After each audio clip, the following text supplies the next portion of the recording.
but I felt like I was the criminal for saving my own life.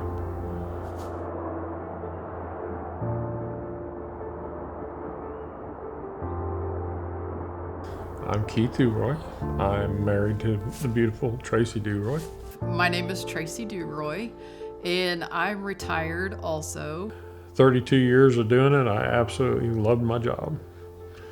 I went through a shooting in 2011 where I had to shoot a man that was trying to kill me.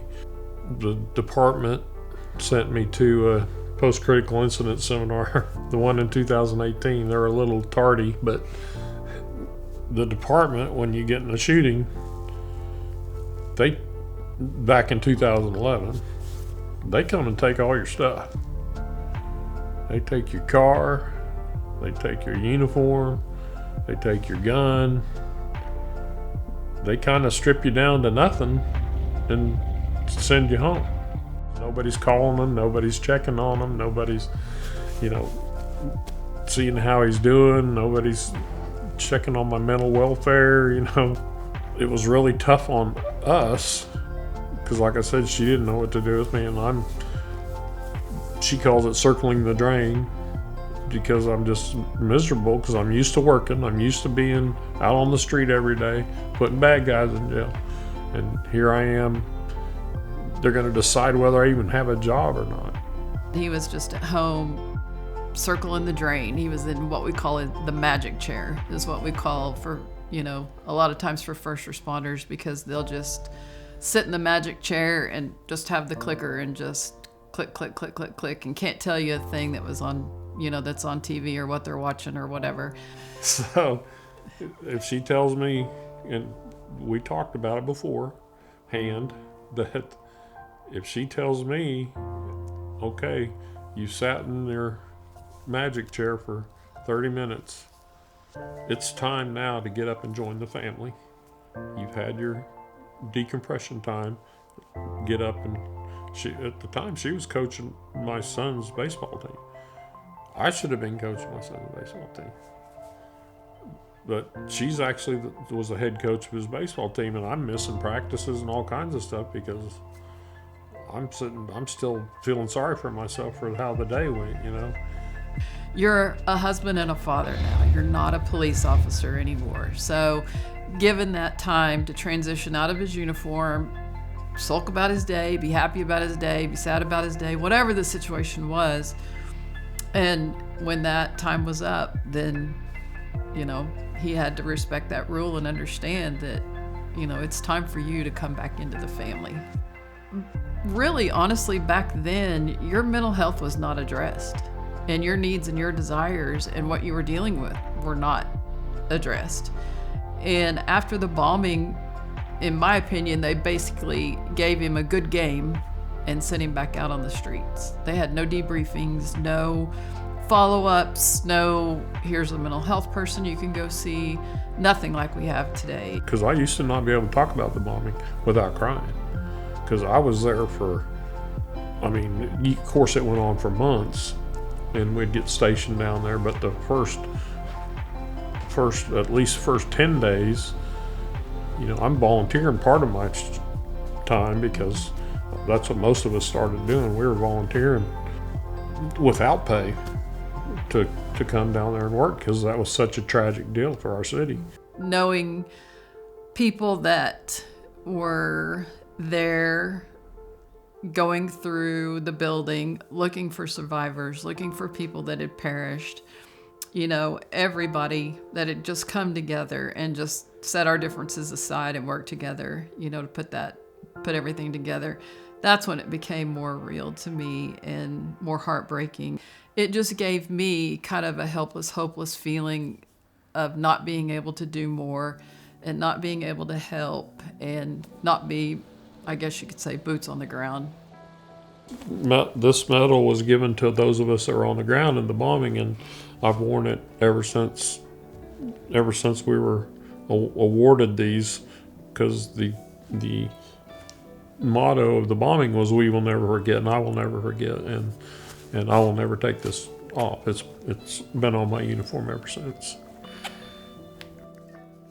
right after the bombing, they were giving these ribbons out, and I've had this hanging in my closet. I have a little dressing area in my closet, so it hangs on the board right next to me. So I don't ever cover it up with anything. I just have all kinds of different reminders there, hanging there, and it's never covered up. It's always the same as Keith's motto, is it will, I'll always remember, we'll never forget. I also knew that I had a lot of shrapnel inside and that I was hemorrhaging from the inside out. And so my outside facade was, this happy-go-lucky, always happy, always cheerful, always making people laugh, wanting to laugh, and this, that, and the other one.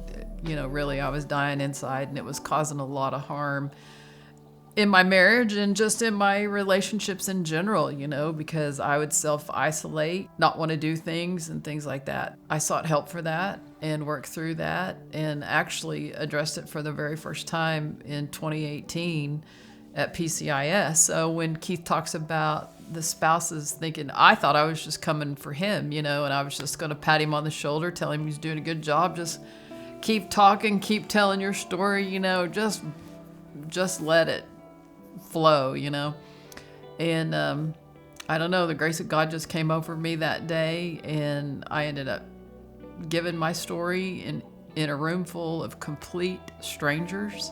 So that was a very pivotal turning point in my life for me and in our marriage. Yeah, and for us both. Yeah. and I honestly thought that I was just going for him because of his shooting and because of what the department had done to him. He touched a little bit on it, but back then they take everything but your uniform. So they took his gun, his badge, his scout card. I mean, they stripped him of everything.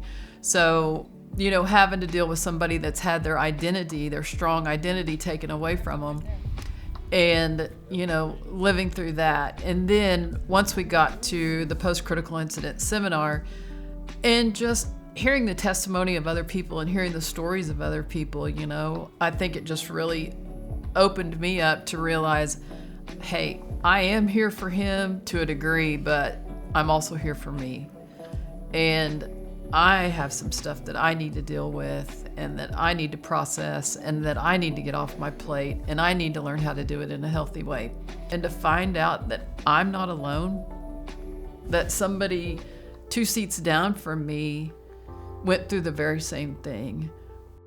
I think it's vital that spouses have some kind of support where they can come together and find out that, okay, it's okay to do this, it's okay to do that.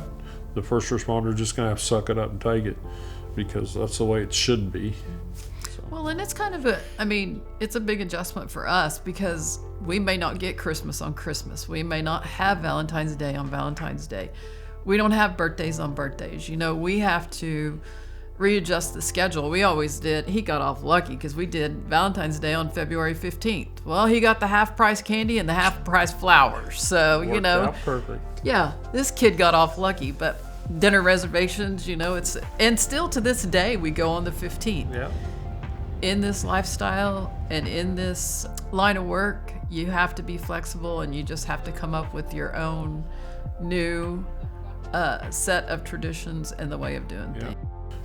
I just want them to understand that it's okay to talk to a counselor. It's not weakness to talk to a counselor, and it's okay to tell because I'll tell her out loud in front of everybody that I love her. If I'm on the phone, they'll hear me before I hang up. I got to tell her that I love her, and it's okay to be a human and be a first responder. I couldn't imagine doing life without her now, or before, I'd just leave me alone. This is none of your business, even though it's family. Of course it's her business. But of course, officers all day long have to make decisions and you have to be right when you're doing those, or you may not come home. So finally giving her that same right, because we're pretty stubborn, giving their spouse the same right makes a world of difference. And to actually listen to her and find out what's on her mind too, because she'd ask me how my day goes and I'd be like, nothing. it was fine. But I never asked her how her day went. And that wasn't healthy. I mean, she needs validation too.